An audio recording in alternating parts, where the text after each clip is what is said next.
I want to talk to you guys about a couple things this morning in regards to critical self-care and rest routines for high performing CEOs. Okay. One of the things I've noticed as I have interacted with more and more people wired like me, right, is that rest and self care do not typically come easily to us. Okay. What comes more easily is grinding it out, working until the job is done, and ultimately really having kind of an obsession with production and output and success.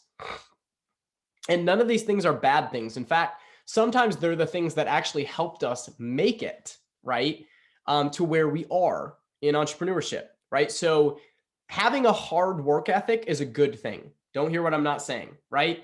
Being willing to push through some discomfort in order to hit a goal is not a bad thing, okay? However, what I will say is that the more you scale your business, right, the more you end up with a team around you, and the more your role shifts to be CEO, what becomes more important is not the quantity of your output, but the quality of your leadership. I'm going to say that again, okay? What becomes more important as you scale is not the quantity of your output, but the quality of your leadership. Okay. This is really difficult, especially for people who by nature are high achievers, right? They like output. They almost like their hard work ethic. They like working 70 to 80 hours a week. It sort of makes them feel important. It makes them feel different. It makes them feel committed. It makes them feel like they're actually moving towards their goals and making progress. Okay. So I will humbly admit that I am in this category. I like to say to people that I am a recovering workaholic, right? A recovering serial workaholic. However, I have learned a few things along the journey of going from high personal performer to actually being a CEO who shows up powerfully, consistently, that I'd like to pass on to you guys today. Okay. So a couple high level thoughts about weekly, rest routines and critical self care if you want to show up as a high performing CEO, as a CEO who shows up powerfully, consistently. Okay.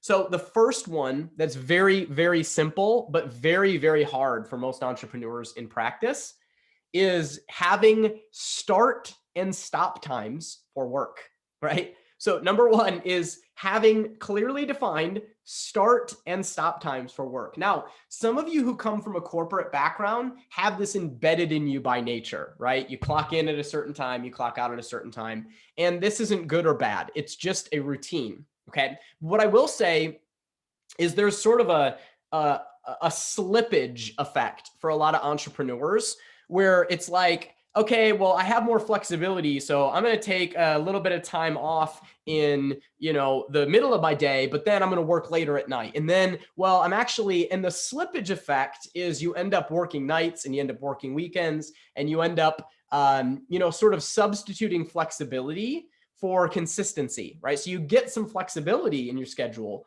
but you lose consistency in your schedule. And all high performers in any domain are rigid and huge about the power of consistency. Okay. So when I say consistency, here's what I mean. Giving yourself permission to define when you begin work and when you end work. Most entrepreneurs do not like this, but let me tell you why it's actually an advantage if your goal is to show up powerfully and not just have quantity of output. Okay. There's a couple reasons this is hugely advantageous. Okay. Number one is you give yourself a container in which to execute. Okay. Where are all my procrastinators at? Right. Pressure prompted personalities. I'm actually not one of them. But the problem with people who are wired like this, and a lot of entrepreneurs fall into that category, is that if you give yourself undefined zones to work within, you will put off and procrastinate to the last minute, which ends up in a lot of late night, output sessions, and a lot of, doing things in your bed right before you go to bed, and a lot of, oh, I got to hop on this because I've got to get this done right now. Instead of a container to execute within tells you, I start work at this time, I end work at this time. Between here and there, I have to be so focused with my work. I have to be so intentional with my work. And most people, they have normalized not having a container to execute within. And so they think it's impossible for them to get everything done in less time. When the reality is, when you have a container to execute within, you will almost naturally get more done in less time. You will almost naturally get more done in less time. I remember one time, just to prove this to myself, in a season where I had a really hard time, just to be honest, not working in the evenings. We were in an earlier stage of our company, and there was this one area, I'll just give it to you guys, right? It was when I was managing our advertising. And it was this one area, like it was the area we were spending the most in our company. It was the area that mattered the most to sales, okay? And I would, historically just not find time to manage this during the day. And so I would always end up delaying and putting it off until the end of the day. And then I would end up spending an hour to an hour and a half managing our ads, sometimes 2 hours managing our ads almost every single night. Okay. And I just thought this was normal. Like I thought this was just what the season required, but it really started to wear on me. I started to notice my morning routines were slipping. I wasn't getting enough sleep. I was going to bed grumpy. I was waking up grumpy. There was just a lot of things that it was like affecting for me. And when I actually one time decided to run an experiment, and I was like, okay, I'm going to do the same amount of work in our ad account in the morning earlier in the day, and I'm going to time myself. And then I'm going to do the same amount at night in the evening. And I'm going to time myself. And what I found was almost a direct correlation, almost exactly. It was taking me twice as long, double the amount of time to do this in the evening as it was earlier in the day. Double the amount of time. And that was a huge wake up call for me. Okay. Where I was like, wow, okay, I need to give myself a container to execute within. I need to actually put this first if it's a key area of our company and prioritize it and not keep putting it off because I'm actually doing it very inefficiently later in the day. Okay. So the first thing, guys, is give yourself a container to execute within. Give yourself a defined start and end time for work. Okay. Second thing, give yourself a day off. Give yourself a day off. This is so key, guys. And I think a lot of entrepreneurs and business owners, again, think that this is like untenable, unforeseeable, especially if they're in an industry where it's kind of like when clients need something, it's like the sky is falling, or, when team issues come up, there's a lot at risk, or it seems like there's a lot of consequence if it's not handled immediately. Okay.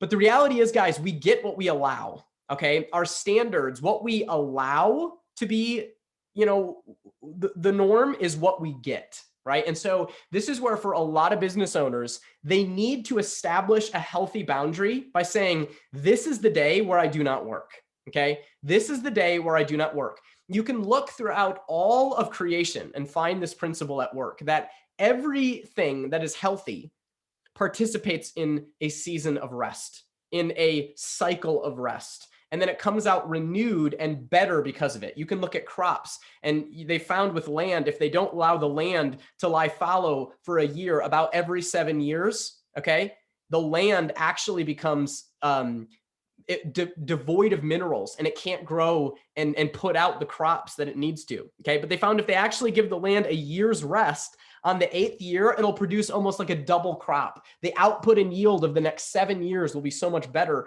because they allowed the land to have a year of rest. Okay. Another great example of this is they found that the human body, right, typically only has the ability to do about 50 to 55 hours of focused work per week, at which point you become massively unproductive. The productivity scale goes massively downhill after that point. This has been studied from almost every neuropsychological level, which I find fascinating because if you look at that amount, it gives you approximately 6 days of work, right? 6 days of work. If you look at kind of the timelines and schedules of how things work, it gives you about 6 days of work. If you also look at the daily amount that your body is actually able to stay focused. And if you're spiritual like I am, there's actually this principle of the Sabbath, right? And this idea of the Sabbath is this idea that there is a day that is holy and set aside for rest, okay? this actually exists across multiple religions too. So in my opinion, it is a fundamental principle hardwired into creation. And as business owners, we are not exempt. We need to pay attention to that principle. Okay. So the second thing I'm going to encourage you guys to do is take a day of rest. Take a day off, 1 day a week, guys. You can work 6 days. All right. If you want to. Some of you only work 5, and that's great. I applaud you. I work about 5.5. But take a day of rest. Give yourself that permission. And when you do, turn your phone off as much as possible. Don't go visit your work computer. Stay disconnected. I promise your next 6 days of work will be more productive because you took 1 day of rest. Okay. The third rest and routine schedule that I'm going to give you guys is very simple, which is take a getaway every quarter. Okay. Get away each quarter. Get away every 90 days. Get away every 90 days. The third one is get away every 90 days. And I had to say that one a couple times because, again, this is one where a lot of entrepreneurs will fight me on this. Okay. They will fight me on this. And the truth is, guys, that you need more time away than you probably think you do. Okay. There are rhythms and cycles, and the most healthy, productive people I know are rigorous about taking time away to rest and recharge and get themselves back into a place of creativity and a place of growth instead of a place of survival and maintenance. And the only way this actually happens is through extended periods of rest. Okay. So I'm going to encourage you guys to block on your calendar, like every 90 days, 3 to 7 extended days of rest. 7 is better. You can get closer to 7. For me, the sweet spot number is about 5 right now. Okay.